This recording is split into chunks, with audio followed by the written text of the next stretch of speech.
aujourd'hui, nous sommes avec Chris Martin, coach vocal et coach artistique. Et je travaille avec lui depuis déjà pas mal de temps. Ça fait presque un an déjà qu'on travaille ensemble et ça fait aussi des années que je le connais. Donc ça me fait très plaisir de l'avoir aujourd'hui, ce soir, dans cette émission.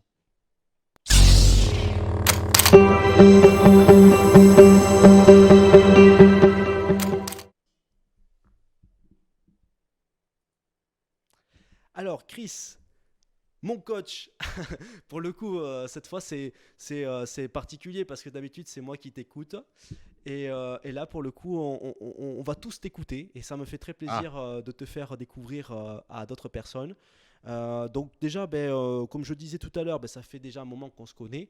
On s'est rencontrés sur un projet de tournage. C'était un film oui, qui a été tourné en 2010, donc ça fait déjà pas mal de temps. Et là, c'est vrai. depuis peu, je cherchais quelqu'un pour travailler dans la musique et paf, je tombe sur toi. Donc du coup, explique-nous un petit peu pourquoi la musique, depuis quand, toutes ces choses-là qui font qu'aujourd'hui tu es devenu un coach artistique et vocal au top. Ah, merci pour le complément. Bonsoir à tous. Alors, ben, la musique, pour moi, ça a commencé il y a très très longtemps. J'avais 8 ans et je me suis dit, tiens, pourquoi pas aller dans une chorale. Alors, j'habitais du côté d'Aix-en-Provence à l'époque. Du coup, je suis allé dans la première chorale que j'ai croisée avec mes parents, qui étaient donc les Petits Chanteurs d'Aix, qui est une chorale assez connue dans le monde des chorales. Et puis ça a commencé comme ça, donc chorale. À un moment donné, il y a eu un échange également avec d'autres chorales sur une rencontre de musique. Et là, je suis parti dans les Petits Chanteurs à la Croix de Bois. Voilà. Voilà déjà le petit début, on va dire. Et ben, quand on a fait de la chorale et puis les Petits Chanteurs, surtout pour ceux qui connaissent, les Chanteurs à la Croix de Bois, c'est quand même assez intéressant. Le multivoix, les origines aussi, mes origines qui sont corses, ceux qui ne me connaissent pas. Donc le multivoix, c'est quelque chose qui est assez réputé, voilà, la polyphonie corse.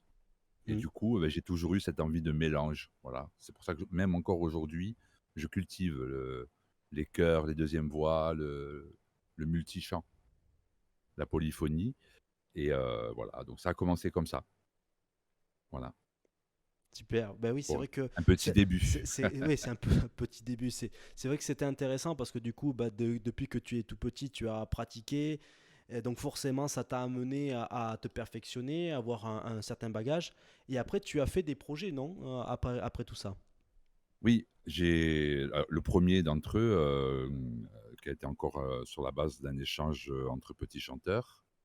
C'était les chœurs dans Il faudra leur dire, un des titres phares de Francis Cabrel, où donc je fais partie des petits chœurs avec des petits chanteurs d'Asnières, qui sont pour la plupart d'entre eux les chœurs sur ce morceau, et quelques-uns des petits chanteurs à la Croix de Bois dont je faisais partie.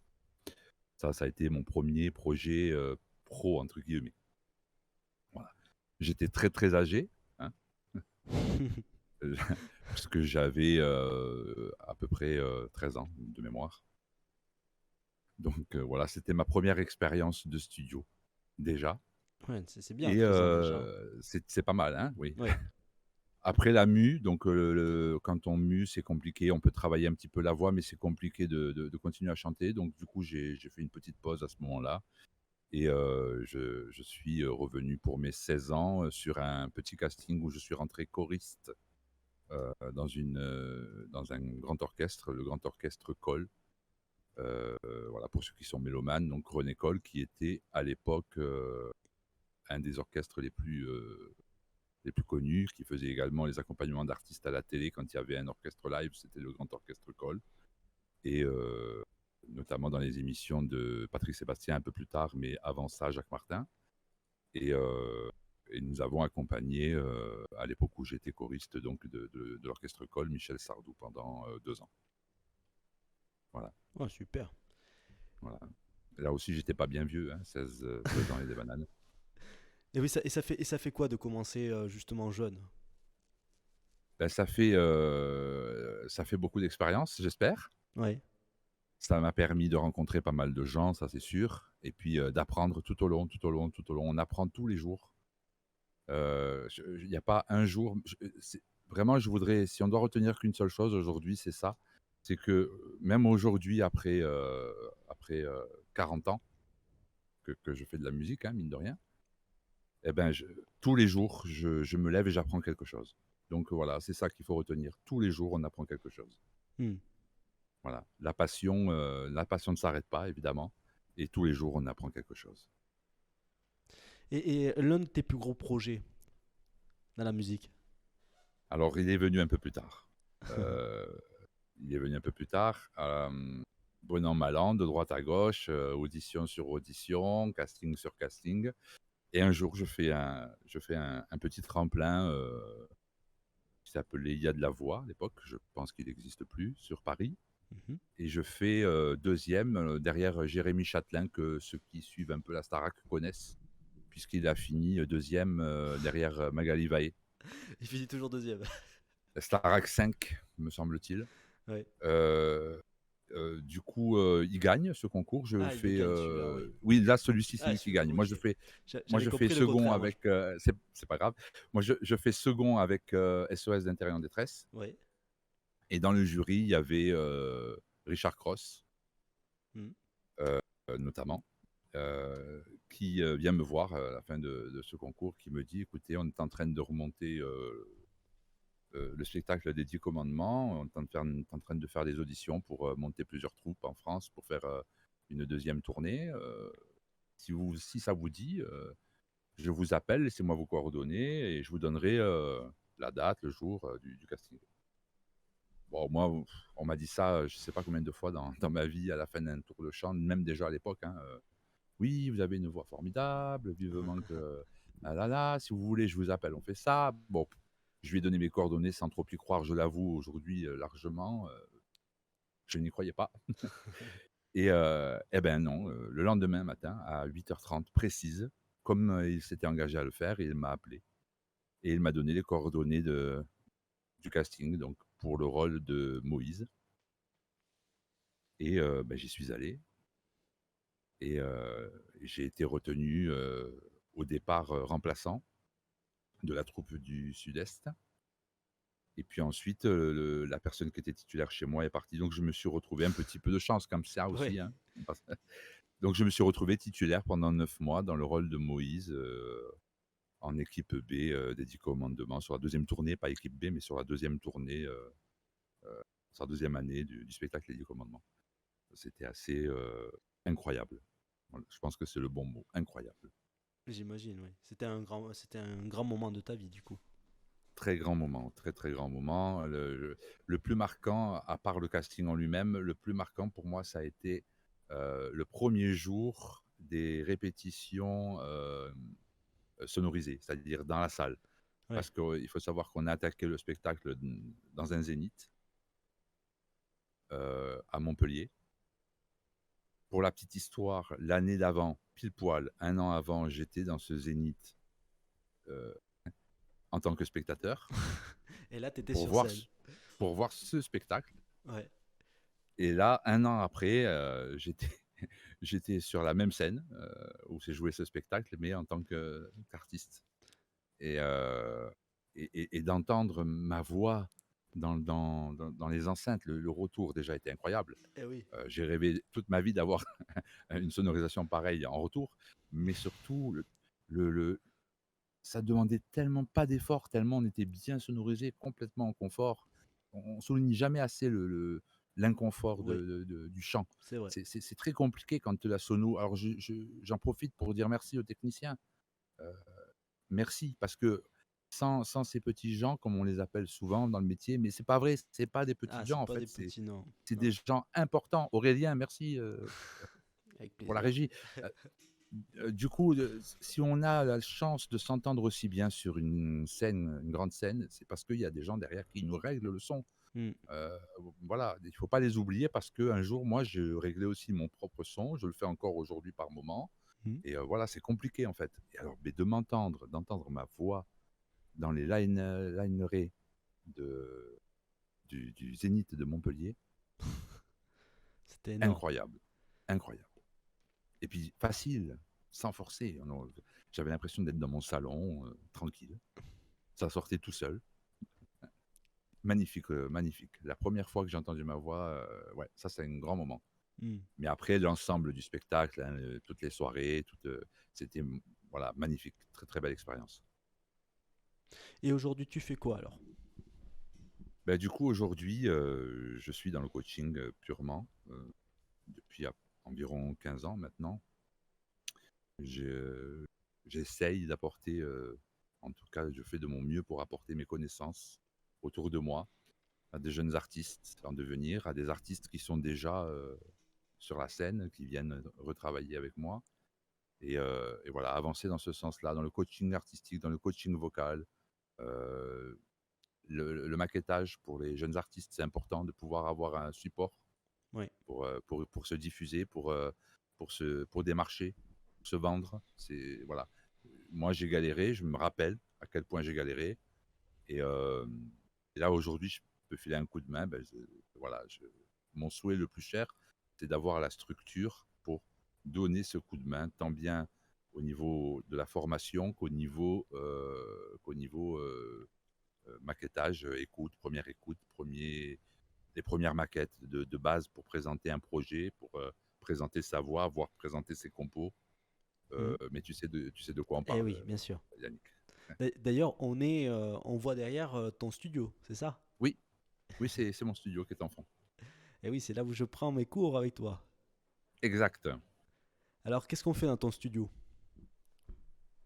Et ben, dans mon studio, on travaille sa technique respiratoire, on travaille le positionnement, puisque le chant se perfectionne avec le corps. C'est le corps qui est un instrument à ce moment-là, entièrement dédié à la production de la voix. Hmm. Et progressivement, ben, on met en place la colonne d'air, l'impact, les résonateurs, la respiration ventriculaire, les sons placés plus ou moins haut sur le palais, les appuis diaphragmatiques sont différents selon les sons demandés, voilà, un tas de choses de ce type-là. Mais surtout, avant tout, la respiration, c'est le nerf de la guerre. Ouais, c'est vrai. Respiration, colonne d'air, placement du corps, le nerf de la guerre. Et tu fais donc du coup aussi du studio, tu enregistres. Voilà, du studio, de l'enregistrement, des petites maquettes pour les artistes en devenir afin d'avoir quelque chose à présenter.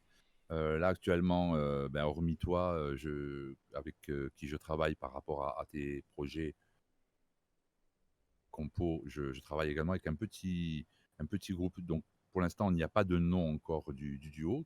Donc, je peux pas vous donner une info en avant-première. Oh, dommage. Dommage. La prochaine fois, peut-être. Ah, Mais alors, rap R&B, on va dire, ouais, voilà, c'est un peu dans cet esprit-là. ça va Ils plaire à sont, Audrey, ça. je pense, ils sont auteurs, les deux. Ils écrivent leur punchline tout seuls. Ouais. Ils travaillent avec un rappeur qui est assez reconnu dans le monde du rap, mais surtout sur Perpignan, puisqu'il vient de chez nous, Mm. euh, Eminem, qui les aide, qui les forme, qui leur donne aussi voilà, l'opportunité, grâce à la Casa Musicale, de toucher aussi du doigt du matériel pro, gros matériel. Et oui, parce Et qu'on chez disait le moi, son, c'est bien qu'il soit sonorisé, mais c'est bien aussi d'avoir du bon matériel aussi, ouais. du bon matériel, et puis c'est très cher. Le bon Eh oui, matériel est très cher. ouais. On a la Du, chance d'avoir du premier prix, mais ouais. il y a du haut de gamme aussi, hein. Et du coup, voilà, donc là, de ce côté-là, ils ont, parce que la Casa Musicale est vraiment très bien équipée. Mm. Du coup, ils ont déjà des premiers contacts avec du bon matériel. Ils travaillent avec Eminem, qui est un très bon rappeur. Ils viennent chez moi pour travailler tout le reste, la colonne d'air, le placement, tout ça. Et puis, on fait aussi des prises de son dans mon studio. Et prochainement, un petit EP, 5 titres, va sortir. Superbe. Avec un premier clip tourné en juin sur le premier extrait. Ah bah Voilà. c'est cool. Bon, du coup, tu as vraiment un accompagnement vraiment avec les artistes et tout ça. Donc, tu as Je, vraiment je, le coaching artistique aussi, du coup. Voilà, c'est ça. Parce que du coup, grâce à la rencontre de ces deux élèves qui sont à la base, euh, donc à la base, c'est Gabriella, donc la chanteuse sur duo, qui est venue prendre des cours chez moi. Et ensuite, elle m'a présenté son futur duo, le rappeur du groupe. Et effectivement, m'ont demandé d'être leur coach artistique afin de les suivre et de les conseiller sur les choix à faire dans un proche avenir par rapport à... Parce que le coaching artistique, c'est pas que chante comme ça, place-toi là. Hein, non, ça reste encore dans le domaine du coaching vocal, on va dire, parce que Hmm. ça rentre encore dans l'interprétation. Le coaching artistique, c'est comment aborder euh, psychologiquement le métier d'artiste et Hmm. comment le vivre au quotidien. C'est différent. Donc aujourd'hui, est-ce que tu cherches des élèves? Est-ce que tu as comment on te trouve? Est-ce que si par exemple j'ai un ami qui cherche un bon coach vocal, comment on te trouve? Alors, ben, j'ai plusieurs possibilités. J'ai le Facebook, j'ai vu tout à l'heure passer sur le live On en parle, ma page. J'ai également l'adresse mail qui figure sur ma page Facebook officielle, Chris Martin, coach vocal. Et je suis aussi dans les petites annonces du Bon Coin, Ok. Bon, bah du coup, si tu as pour quelques... l'instant. Pour l'instant, voilà. Mais si tu as encore de la place pour l'année qui Alors, vient. pour jusqu'à septembre, en tout cas, parce que ça va se libérer légèrement là, à partir de juin, puisqu'on arrive à la fin de l'année. Donc, généralement, les ados arrêtent Ouais, fin juin. ils veulent Donc, faire la fête. sans doute. Donc, je vais avoir de la place pour des coachings cet été, des masterclass, des choses comme ça, qui vont s'organiser normalement durant l'été. Ok, Donc, il faudra revenir en parler. C'est pas encore positionné. très bien. Bien, on va Mais il y a de passer. la place pour juillet-août, oui. Superbe. Eh ben, du coup, on va passer aux questions des invités. Est-ce que les invités, puisque ça fait un moment que je vous parlais de Chris Martin, notamment à toi, Julien aussi, du coup, qu'est-ce que vous. Ça vous dirait de faire un cours, vous, de chant, par exemple?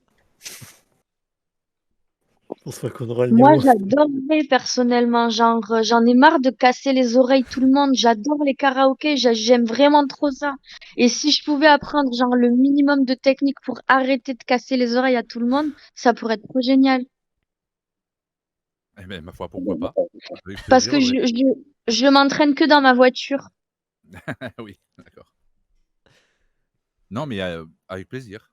Il faut se caler ça hors antenne, avec plaisir. On peut se faire un petit cours d'initiation Ouais, ça pourrait être trop sympa, vraiment.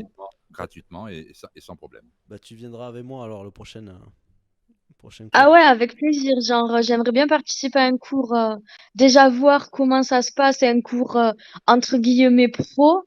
Et Oui. puis, ouais, te faire écouter ma petite voix. Il paraît que je chante juste, mais c'est une catastrophe en termes de technique parce que, ben, comme je te dis, j'ai appris toute seule dans ma voiture, quoi. Bien sûr. Ma voiture, c'est mon jukebox. Donc, Ben, et puis en on verra karaoké, ça je ensemble. casse la tête à tout le monde. D'accord. J'adore chanter, mais ouais, il y a un sérieux manque de technique. Peut-être un petit problème de niveau sonore, peut-être. Peut-être. Et là, est-ce que tu fais tous les niveaux ou est-ce que comment ça se passe? Je fais tous les niveaux, Ouais. oui. Débutant à expert. Oui, oui, absolument. Ça c'est Mais pareil. Julien, on ira prendre un cours ensemble. On fera les débutants. Très très très débutant. Alors genre le niveau que même Chris, il imaginait pas que ça existait. Non, Il va découvrir Ah ça. ben why not? Why not? Mais j'ai une question un peu plus. Tu parlais de respiration qui est la clé de voûte de tout ça. Est-ce que tu as des conseils là, pas non plus en détail, mais des idées pour travailler sa respiration chez soi, par exemple? mais alors, vraiment, il y a quelque chose de tout simple qu'on peut tous faire, même si on n'est pas chanteur en vrai. C'est la respiration ventrale. Je pense que certains l'ont déjà approché, notamment en relaxation. Le Mhm. simple fait de s'allonger sur le dos, de respirer en concentrant la respiration sur le ventre, c'est-à-dire c'est le ventre pardon, qui se gonfle et non pas les poumons. Essayez-le chez vous, vous allez voir, c'est très relaxant au-delà du chant. en fin de journée comme ça, avant de dormir par exemple. Respiration ventrale, on observe son ventre gonfler, on laisse la poche ventrale gonfler pendant 3-4 secondes et on expire tout petit, comme si on avait une paille, avec un tout petit flux jusqu'à l'expiration totale et on peut renouveler la chose 3-4 fois d'affilée. C'est très très très bon pour la relaxation au-delà de favoriser la circulation dans la colonne d'air. Ok, Il y a Jasmine qui nous pose une question et d'ailleurs je lui souhaite merci. un bonsoir Avec Jasmine. plaisir. Merci de nous regarder Jasmine, ça me fait très plaisir que tu sois là avec nous. Alors elle nous dit est-ce qu'on peut apprendre à chanter à peu près correctement si on ne sait pas chanter en fait? Ben, ma foi, normalement, voilà, il y a très peu de choses qui sont très handicapantes dans le chant. Euh, la plus importante, c'est l'oreille interne, c'est-à-dire que ça, on ne peut pas y remédier. Si on ne s'entend pas chanter faux, on ne peut pas se corriger, c'est obligatoire. Donc, du moment qu'on s'entend chanter faux, tout est faisable. Alors, c'est plus ou moins difficile selon les individus, mais tant qu'on a la conscience qu'on ne chante pas juste, ça veut dire qu'on entend bien. C'est paradoxal. On peut chanter faux en entendant bien. Mais entendre bien, ça ne veut pas dire ne pas être sourd. Ça veut dire entendre qu'on chante faux. Hmm. Voilà. Donc, du coup, du moment qu'on entend qu'on chante faux, on peut se corriger. Le travail est plus long que pour d'autres personnes, mais ça marche. Donc du coup on peut partir de rien et apprendre à chanter. On peut partir de rien et apprendre à chanter, bien sûr. Après, chacun a la voix qu'il a et il faut s'adapter au potentiel de chacun. Oui, parce que du coup c'est la seule chose qu'on ne peut pas changer vraiment fondamentalement, c'est le timbre de sa voix et Le timbre, on peut peut-être un petit peu jouer sur le timbre en ayant des petits effets de gorge, mais c'est pas conseillé parce que du coup, ouais, on s'abîme. Euh, donc, on peut un petit peu quand même jouer sur le timbre de voix sur certaines notes, mais il est conseillé, oui, de chanter avec sa voix et on a tous un nombre de notes qu'on n'exploite pas forcément, mais qui de toute façon, même si au jour d'aujourd'hui n'est pas limité à ce qu'on pense, euh, un jour il s'arrêtera, ça sera limité. On ne pourra pas aller Hmm. plus bas, on ne pourra pas aller plus haut. Voilà. Il faut Moi, j'ai une arrêter. petite question Oui. pour toi, Chris. Euh, Déjà, ça fait plaisir de te rencontrer parce que ça fait très longtemps que Lorgan me parle de toi, donc c'est super sympa, c'est vraiment cool. Mais Merci à toi d'être là ce Clorgan soir. c'est Yannick hein, parce que bon pour ceux Lorgan, qui c'est Yannick, ouais, pour ceux qui... Oui, j'avais fait le rapprochement. Ça fait très très longtemps que Yannick me parle de toi, et donc ça fait plaisir de te recevoir ce soir. Avec plaisir. C'est une petite question, est-ce qu'il y a moyen d'emprunter ton studio pour faire des prods de temps en Bien temps pendant 6 mois, genre ton matos, je te l'emprunte et Alors, tu peux me l'emprunter à condition qu'il reste dans mon studio, sinon tout va bien. Oui, d'accord. Ok. Non, plus sérieusement, ouais, moi du coup, je sais pas si Yannick t'en a déjà parlé, mais il me semble que oui. Moi, je fais du beatmaking, production musicale, etc. Oui. Et du coup, ta petite idée de duo là, ça peut être sympa. Je prendrai tes contacts à la fin de l'émission et je suis chaud pour travailler avec tout le monde, tous les horizons, même avec toi, si tu veux. J'ai envie d'apprendre de nouvelles choses parce que c'est vrai que on peut apprendre sur Internet, c'est pas forcément simple, mais ça marche. Mais travailler avec des gens qui sont compétents, c'est meilleur, quoi. On apprend plus vite, on va dire. Mais avec plaisir. Après, bon, voilà, moi, le studio, il est là. Quand je peux pas, je peux pas. Si ça tombe dans des branches où il y a du temps, tu peux même venir là faire des sons, il n'y a aucun problème.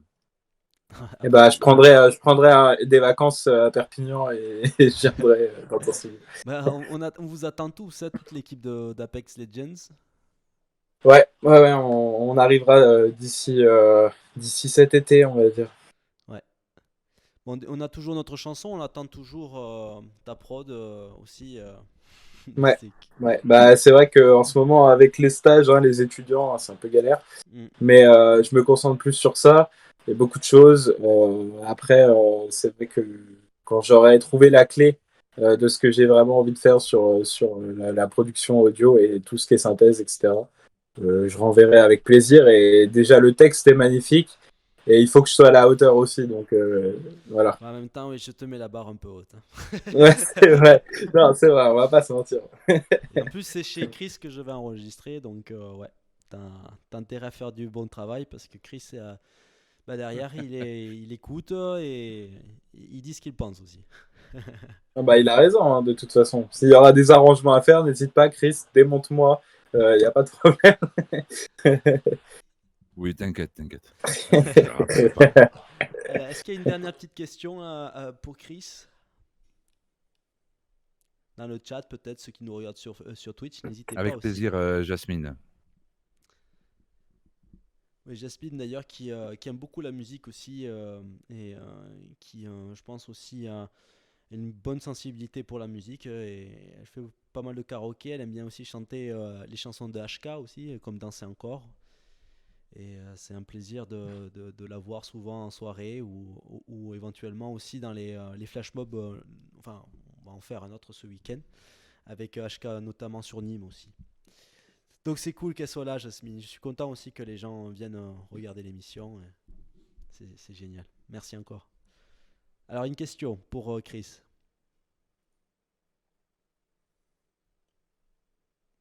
Bon, ça y est, ils ont eu peur, ils sont tous partis. Ben non, c'est même pas de la peur, c'est juste que la présentation, elle était tellement complète en fait que C'est ça. là, on n'en a Oh, plus. merci. Bon, bah du coup, t'as une nouvelle élève. On a Audrey. Julien, un nouvel élève. Bon, T'as Julien, pas perdu ta soirée, hein. T'as pas perdu Et, ta Co- soirée. Tu n'es pas au bout de tes peines, hein. et, et Corentin, Ouais, voleur de mais, studio pendant 6 ouais, mois. mais j'ai signé pour ça, donc ça va. Voilà, on est des super débutants. Ah, c'est à moi que tu parles.